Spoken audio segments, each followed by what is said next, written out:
Good afternoon, everyone. My name is Mike Gephardt. I'm with Coldwell Banker Realty in Boulder, and today I'd like to do a short 2.5 minute video on common real estate traps that I see buyers make when they're in the process of buying a house. I'm going to call this the no bullshit buying guide. Hope that doesn't offend anyone. You know, buying or selling a home is one of the largest dollar transactions that most people make in their life. As such, it's very easy to lose thousands, tens of thousands, maybe hundreds of thousands of dollars by making a mistake that's irrevocable. You know, let's be honest.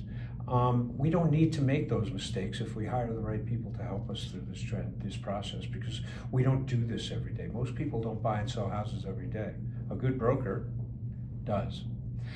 We see things that come up time and time again. So I'm going to go over three quick traps that buyers make all the time.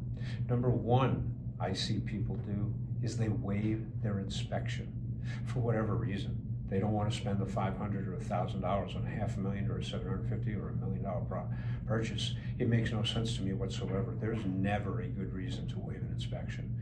Even if you're, and we're not in this market now, but even if we're in a bidding war with another person and you have to put a no inspection clause in, I'm going to counsel you from the get-go, right from this video, I'm going to tell you, do not waive inspections. They're the best money you will ever spend, no matter how much the house you're trying to buy is. The second trap I see buyers make is overpaying in that bidding war we're talking about.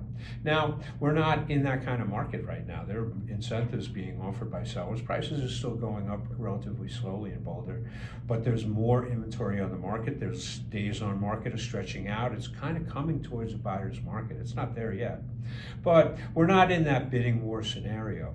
If we get there, do not overpay in a bidding war. And the reason that I say this is three things. One, I want you to get the most value for your dollar. My job is to negotiate for you to get the most value for your dollar.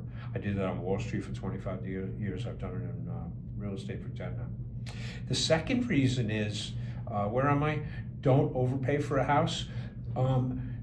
If you overpay for a house, your profit when you sell that house is now tighter. It's simple bid, offer, spread. Doesn't matter how long you own the house. If you overpay a year, it's less money you're going to make on the back end. The third reason is a little more nebulous and it's a little touchy-feely. However, every time I've overpaid for something, whether it was a bond on Wall Street, a stock or an equity or an option or whatever it was on Wall Street, and I knew I was overpaying, I was miserable. And the thing is, when I didn't do that, when I let that trade go past me, almost invariably a better situation comes down the pike the next day, the next week, the next month. You don't need to overpay for houses. There's more inventory coming on the market. We're going to get you a good deal. The third trap I see buyers make is ignoring resale value. Again, this is a little more nebulous. This is my job to pay attention to. But I'm not talking about exactly what your house is going to sell for 3, 7, 10, 20 years when you sell it. I don't know what that is. You don't either. However, what I do know is I can look down the block and say, wow, I wish there was a stop sign 100 yards away, because I see people ripping around the corner and doing 60 miles an hour down your street. You want your kids playing on the front lawn? I'm going to see things like that. When you're in the stressful situation of buying a house and you're looking at the kitchens, you're making sure it has enough bedrooms, you know it's close to worship and shopping and the soccer field, my job is to pay attention to the resale value of the house. Talk to your agent about things that you may not know about, like drainage, like roofs, like you have inspectors to do that stuff, but there's a lot of intangible things that I see every day that I can help you with. Those are three traps that I see buyers make. If any of this resonates with you, please reach out. My name is Mike Gephardt. I'm at 303-681-7006. Have a good day.